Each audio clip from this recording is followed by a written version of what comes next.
ಮಹಾಶಿವರಾತ್ರಿ ಹಬ್ಬವು ಹಿಂದೂಗಳಿಗೆ ಅತ್ಯಂತ ವಿಶೇಷವಾದ ಹಬ್ಬವಾಗಿದೆ.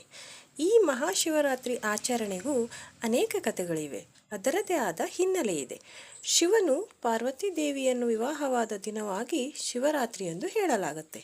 ಅಲ್ಲದೆ ದೇವತೆಗಳು ಹಾಗೂ ಅಸುರರ ನಡುವೆ ಸಮುದ್ರ ಮಂಥನ ನಡೆದು ವಿಷ ಉದ್ಭವವಾದಾಗ ಅದನ್ನು ಶಿವ ಕುಡಿದ. ವಿಷ ಗಂಟಲೊಳಗಿಳಿಯದಂತೆ ಪಾರ್ವತಿ ಇಡೀ ರಾತ್ರಿ ತಡೆದಳು ಎನ್ನುತ್ತದೆ ಶಿವಪುರಾಣದ ಇನ್ನೊಂದು ಮಹಿಮೆ. ಜೊತೆಗೆ ಭಗೀರಥನ ತಪಸ್ಸಿಗೆ ಮೆಚ್ಚಿ ಇಳಿಗೆ ಇಳಿದು ಬಂದ ಗಂಗೆಯನ್ನು ಶಿವ ತನ್ನ ಜಡೆಯಲ್ಲಿ ತುಂಬಿಸಿಕೊಂಡಿದ್ದ. ಇದರಿಂದ ವಿಚಲಿತನಾದ ಭಗೀರಥ ಗಂಗೆಯನ್ನು ಭೂಮಿಗೆ ಹರಿಸುವಂತೆ ಶಿವನನ್ನು ಪ್ರಾರ್ಥಿಸಿದ. ಆತನ ಭಕ್ತಿಗೆ ಮೆಚ್ಚಿ ಶಿವ ಗಂಗೆಯನ್ನು ಹರಿಯಬಿಟ್ಟಿದ್ದು ಇದೇ ದಿನ ಎನ್ನುತ್ತದೆ ಶಿವಪುರಾಣ. ಇನ್ನು ಶಿವನ ಆದಿ ಮತ್ತು ಅಂತ್ಯ ಹುಡುಕಲು ಹೊರಟ ವಿಷ್ಣು ಹಾಗೂ ಬ್ರಹ್ಮನಿಗೆ ಶಿವರಾತ್ರಿಯಂದು ಶಿವ ಲಿಂಗರೂಪಿಯಾಗಿ ದರ್ಶನ ನೀಡಿದ ಎಂಬ ಪ್ರತೀತಿ ಕೂಡ ಇದೆ. ಇಂಥ ಶಿವರಾತ್ರಿ ದಿನದಂದು ಶಿವಭಕ್ತರು ಶಿವ ಮತ್ತು ಪಾರ್ವತಿ ದೇವಿಯ ಆಶೀರ್ವಾದವನ್ನು ಪಡೆದುಕೊಳ್ಳಲು ವಿವಿಧ ಕೆಲಸಗಳನ್ನು ಮಾಡುತ್ತಾರೆ. ನಿಮ್ಮ ಜೀವನದಲ್ಲಿ ಸುಖ, ಶಾಂತಿ, ಸಮೃದ್ಧಿಯನ್ನು ಕಾಣಲು ನೀವು ಬಯಸಿದರೆ ಮಹಾಶಿವರಾತ್ರಿಯ ದಿನ ಈ 4 ಗಿಡಗಳನ್ನು ಮನೆಗೆ ತರಬೇಕು. ಹಾಗಾದರೆ ಆ ಗಿಡಗಳು ಯಾವುದೆಂದು ನೋಡೋಣ. ಮೊದಲನೇದಾಗಿ ಬಿಲ್ವಪತ್ರೆ ಗಿಡ. ಶಿವನಿಗೆ ಪ್ರಿಯವಾದ ವಸ್ತುಗಳಲ್ಲಿ ಬಿಲ್ವಪತ್ರೆಯು ಕೂಡ ಒಂದು. ಶಿವನಿಗೆ ಈ ಎಲೆ ಎಂದರೆ ತುಂಬಾ ಇಷ್ಟ. ಮಹಾಶಿವರಾತ್ರಿ ದಿನದಂದು ನೀವು ನಿಮ್ಮ ಮನೆಯಲ್ಲಿ ಬಿಲ್ವಪತ್ರೆ ಗಿಡವನ್ನು ನೆಡಬೇಕು. ಇದರಿಂದ ನಿಮ್ಮ ಸಂಪೂರ್ಣ ಕುಟುಂಬಕ್ಕೆ ಭಗವಾನ್ ಶಿವನ ಆಶೀರ್ವಾದ ಸಿಗುತ್ತದೆ. ನಿಮ್ಮ ಆರ್ಥಿಕ ಸಮಸ್ಯೆ ಮತ್ತು ಹಣಕಾಸಿನ ಸಮಸ್ಯೆಗಳು ದೂರ ಆಗುತ್ತೆ. ಈ ಪವಿತ್ರ ಸಸ್ಯದ ಸೃಷ್ಟಿಯ ಕುರಿತು ಸ್ಕಂದ ಪುರಾಣದಲ್ಲಿ ಒಂದು ಉಲ್ಲೇಖ ಇದೆ. ಇದರ ಪ್ರಕಾರ ಪಾರ್ವತಿ ದೇವಿಯು ಒಂದು ದಿನ ಮಂದಾರ ಪರ್ವತದ ಮೇಲೆ ಸಂಚಾರ ಮಾಡುತ್ತಿದ್ದಾಗ ಅವಳ ಬೆವರಿನ ಕೆಲವು ಹನಿಗಳು ಅಲ್ಲಿ ಬಿದ್ದವು. ಆ ಬೆವರಿನ ಹನಿಗಳಿಂದ ಬಿಲ್ವಪತ್ರೆ ಗಿಡ ಹುಟ್ಟಿಕೊಂಡಿತು. ಇದರಲ್ಲಿ ಪಾರ್ವತಿ ದೇವಿಯ ಸನ್ನಿಧಿ ಇರುವುದರಿಂದ ಶಿವನಿಗೆ ಇದು ಪ್ರಿಯವಾಗಿದೆ. ಎರಡನೇದಾಗಿ ಧಾತುರ. ಜ್ಯೋತಿಷ್ಯ ಶಾಸ್ತ್ರದ ಪ್ರಕಾರ ಮಹಾಶಿವರಾತ್ರಿಯ ದಿನದಂದು ಮನೆಯಲ್ಲಿ ಧಾತುರ ಗಿಡವನ್ನು ನೆಡುವುದು ಅತ್ಯಂತ ಶುಭವೆಂದು ಪರಿಗಣಿಸಲಾಗುತ್ತೆ.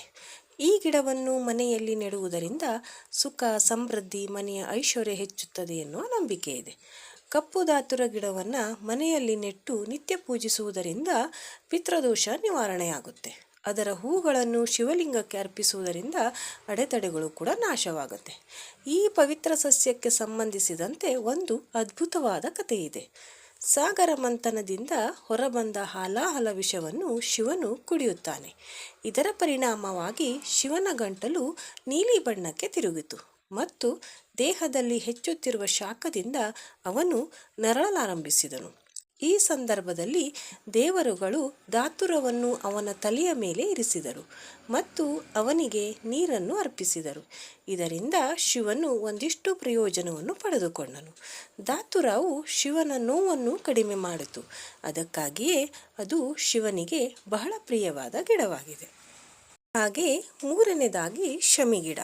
ಮಹಾಶಿವರಾತ್ರಿಯಂದು ಮನೆಗೆ ಶಮಿಗಿಡವನ್ನು ಮರೆಯದೆ ತರಬೇಕು. ಇದು ಶನಿದೇವ ಮತ್ತು ಮಹಾದೇವ ಇಬ್ಬರಿಗೂ ತುಂಬ ಪ್ರಿಯವಾಗಿದೆ.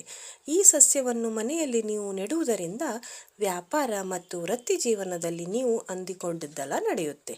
ಶಿವಲಿಂಗದ ಮೇಲೆ ಶಮಿ ಎಲೆಗಳನ್ನು ಅರ್ಪಿಸುವುದರಿಂದ ಶನಿಯು ನಮಗೆ ಎಂದಿಗೂ ತೊಂದರೆ ಕೊಡುವುದಿಲ್ಲ ಮತ್ತು ಶನಿ ದೋಷದಿಂದ ಪರಿಹಾರವನ್ನು ನೀಡುತ್ತಾನೆ. ನಾಲ್ಕನೇದಾಗಿ ಮಲ್ಲಿಗೆ ಗಿಡ.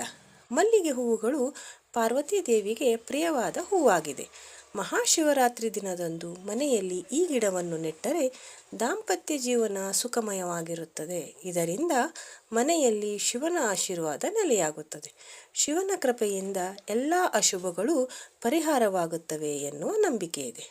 ಮಹಾಶಿವರಾತ್ರಿ ದಿನದಂದು ನೀವು ಶಿವನಿಗೆ ಮತ್ತು ಪಾರ್ವತಿ ದೇವಿಗೆ ಪ್ರಿಯವಾದ ಈ ಮೇಲಿನ 4 ಗಿಡಗಳನ್ನು ಮನೆಯಲ್ಲಿ ನೆಡುವುದರಿಂದ ಶಿವ ಮತ್ತು ಪಾರ್ವತಿ ದೇವಿಯ ಆಶೀರ್ವಾದ ನಿಮಗೆ ಲಭಿಸುತ್ತದೆ.